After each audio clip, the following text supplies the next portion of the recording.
Sırasını okşadamız. O'tgan yili mana shu paygarim İbn Sulton katta bir to'y bergandi. Hop, ana shu tog'lar ortida Bekobod rayonida.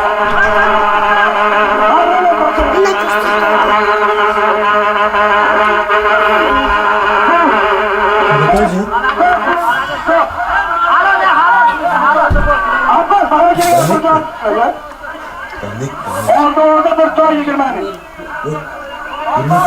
Orada bir toy yigirmani. Ahmet olmadı, Ahmet olmuşken olmadı.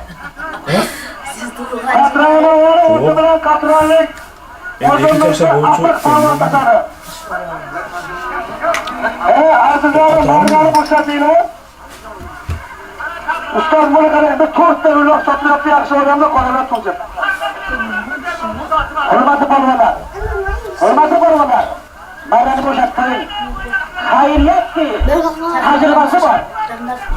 Mihneti zor atık balvan hiç tabakalardan atmış olgası. Maşallah. Bir toy yıkılmam mi? Sortayay.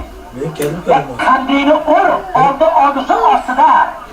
Yıkılmam mi üstüne? Az kabrayımda atıp onu aslında. Kandini atık balvan. Kandini Senge koyun kaldı bugün.